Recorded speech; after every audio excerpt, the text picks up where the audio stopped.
Today is Andy's EHCP review meeting day.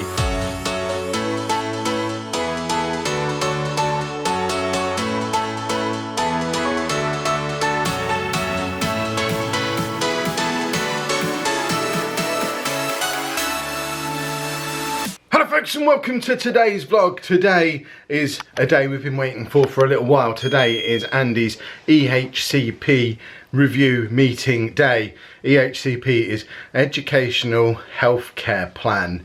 For those of you slightly unfamiliar with the process, it's what statements used to be. I don't know what they're called in the US or elsewhere in the world, but this is basically the meeting where us, the school and the other professionals who are involved in Andy's care all get together, sit in a room and work out what his needs are, whether they're being met, and what we need to do over the next 6 to 12 months to make his life a little bit easier, basically. So there should be us there, the school there, the social worker, his paediatrician, his respite care people. His dietitian won't need to come now because he was discharged from the dietitian last week. She might still be coming. She was on the original agenda, but I'm guessing now unless she just comes along and say, yeah, he's discharged, we don't need to worry about food anymore, but she may or may not be there.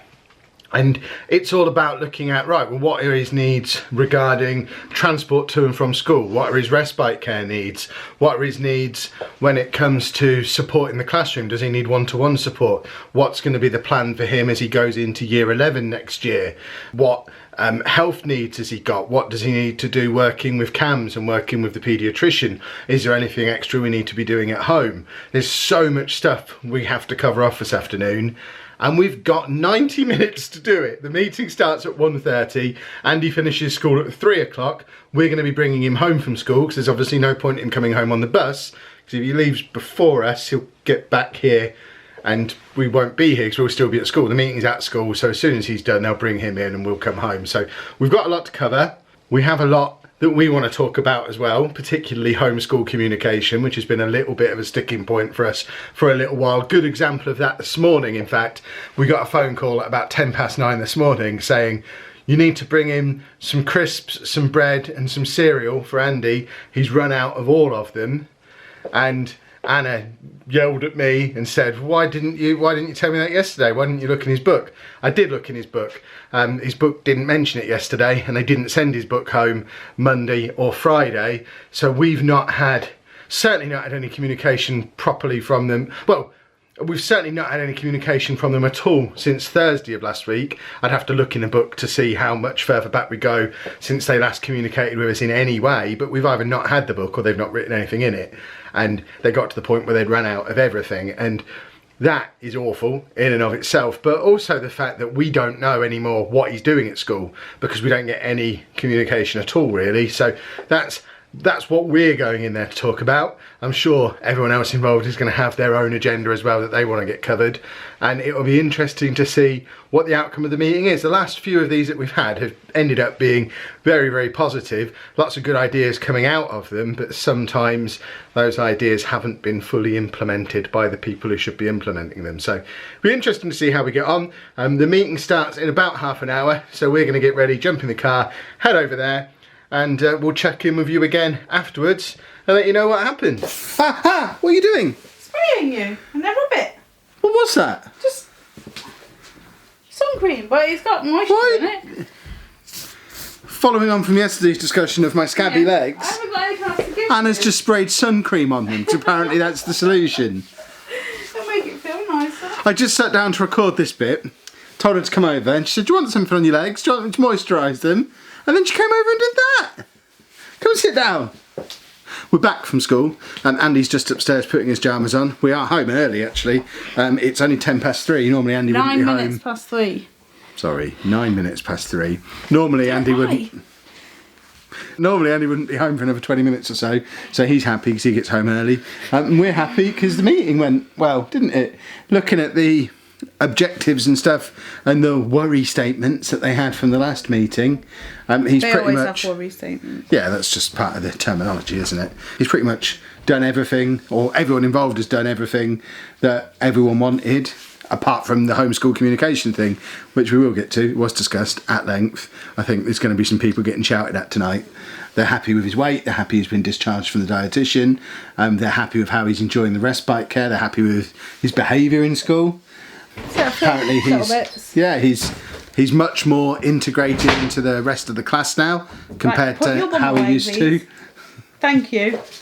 What are they, new pyjamas or really old pyjamas? Because they look like they're 3 sizes too small. Yeah, but the thing is he's grown and I haven't been able to catch up yet with pyjamas. Going back a year, 18 months ago, he used to have his own little closed off pod, walled off pod, where he'd do one-to-one supported independent work. And comparing that to today, where they said he's part of the class, he sits around the group table in the middle of the class. He can't sit there for long. He doesn't contribute to the class for long periods of time, but he is part of the class. He has friends, he has people he talks to, he does get involved. They get him out and about and outside.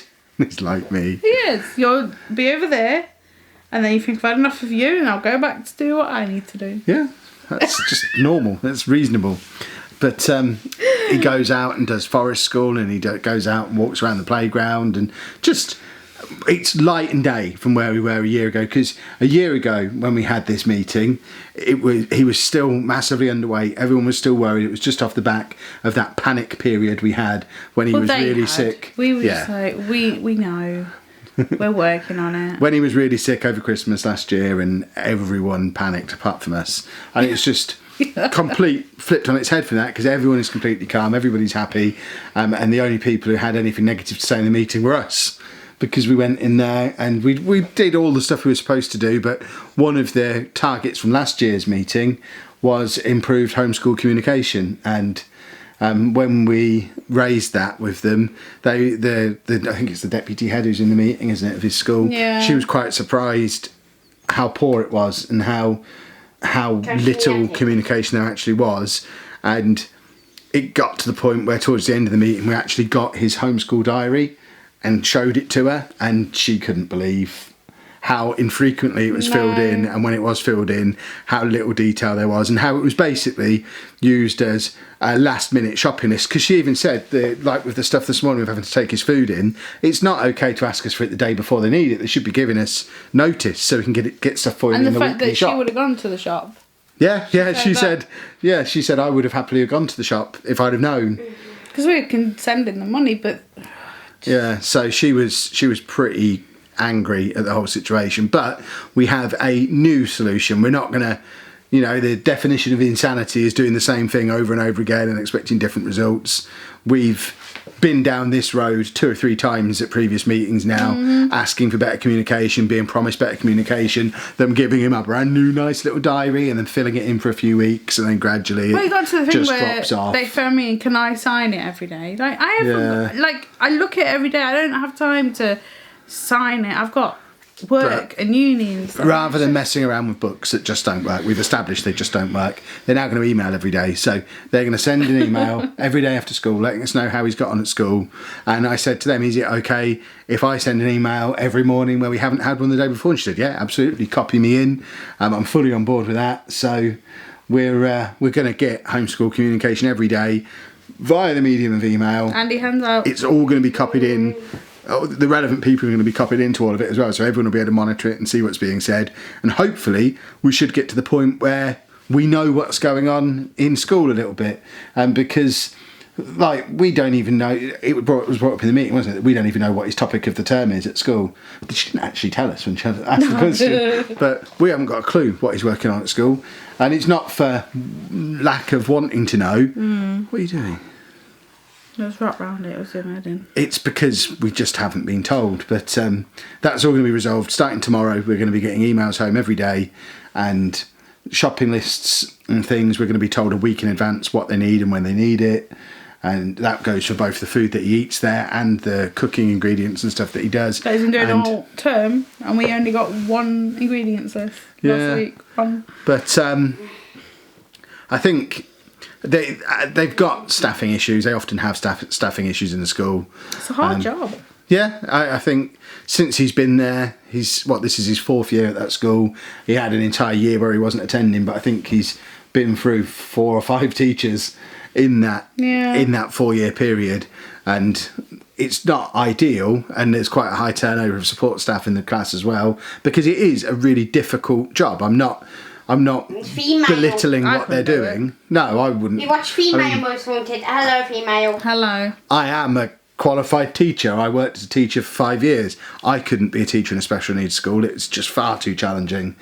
But it doesn't mean that it's okay to not do the simple stuff, the basic stuff right, like letting parents know what their kids are doing so they can have a conversation about it. It's because he won't tell them. Yeah, it's the absolute basics, and she was completely in support of getting that sorted, getting that right. So fingers crossed, starting tomorrow, we're going to have a much better idea of what's going on in school. See, I mean, if we go back a year, we used to sit here, and I know we got asked to stop this time last year, but we used to sit here every day and read out his homeschool diary every day, and we'd all know what he was doing, and it was awesome.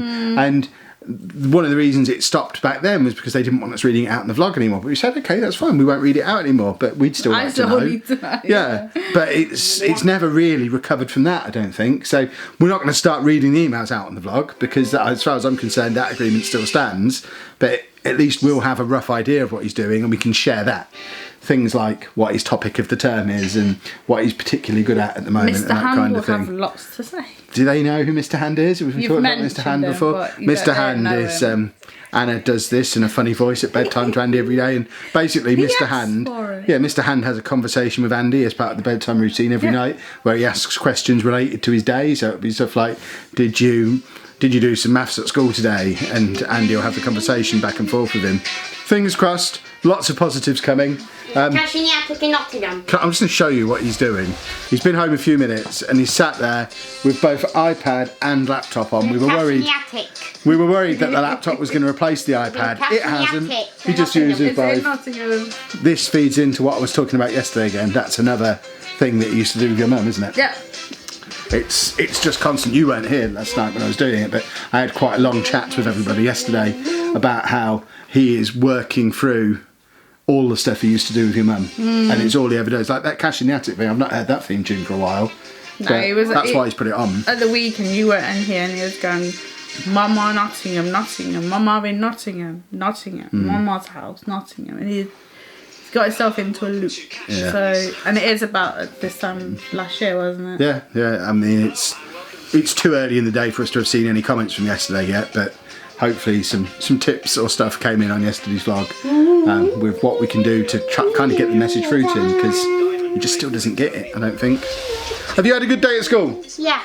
Excellent. And do you like being home a little bit early? Is it Cash in the Attic in Nottingham? I'll take that as a yes. Right, I now need to go and catch up on a little bit more work before we have dinner. I like dinner. I haven't even had lunch. We haven't had lunch. I've had lunch. I had fish toast. Yeah, then you can go, if I got fishy teeth. These are things I live with. I still feel like I've got fishy teeth. Yeah? See, why is it, right, that you don't like social situations, but meetings, you all Mr. Confident? Because meetings have structure. And you have a time to speak and take turns. Yeah, I can't. That's that meeting, completely in control of everything. Speaking when I'm supposed to speak. Always got something to say. Make a positive contribution to the meeting. If that same group of 5 or 6 people were to go down the pub for a chat, I wouldn't say a word. So funny, and it's just such a shame we can't film it because he's completely different. Well, in meetings, I'm this. The Kev that they all see is the one that you get in meetings. Because in this, again, I'm in control of it. I know what to say and when. Conversations, they're too unpredictable. I would find conversations much better if an agenda was sent 24 hours in advance, so that I could know what the conversation was going to be about in advance, so I could prepare for it. That would be great. We were watching, was it Chernobyl? The new HBO series. And he had to go and read about it, and then when I watched the second one, it told me he knew everything that happened, how many people died, how many It was interesting. I just read the Wikipedia page. It's not unusual. I just watched the programme. Yeah, but I wanted to know more about it. Because I didn't know. you were alive. Do you when it know? happened. Yeah, but do you know how many? Anyone out there? Do you know how many people died in the Chernobyl disaster back in the 80s? I didn't. I knew it was bad, but I didn't know how bad, so I googled it and then just read the Wikipedia page. But can Wikipedia actually be? Well, I now know. I now have a better idea than I did before. In my head, like tens of thousands of people died in a Yeah, I massive thought explosion. And that's not the case at No. all. Spoilers for anyone who's watching the show and didn't want to know Very that. good, though. It is a good show. Right, I've got to get on with work. Just got to knock on the garage door. Working hard. And Anna comes knocking on the garage door to interrupt me. With an ice cream! The ice cream man came. How's the diet going, Kev? Never you mind. Here we have the lesser spotted Lucy Chapman, who's just emerged from Peterborough bus station and is walking into a rather sinister looking car park. Hello, You right there? can I help you? Can I come in the car? You can, but not through the window. For those of you who don't watch the vlog very often, this is Lucy. Hello. She exists. Nice to meet you. Yeah.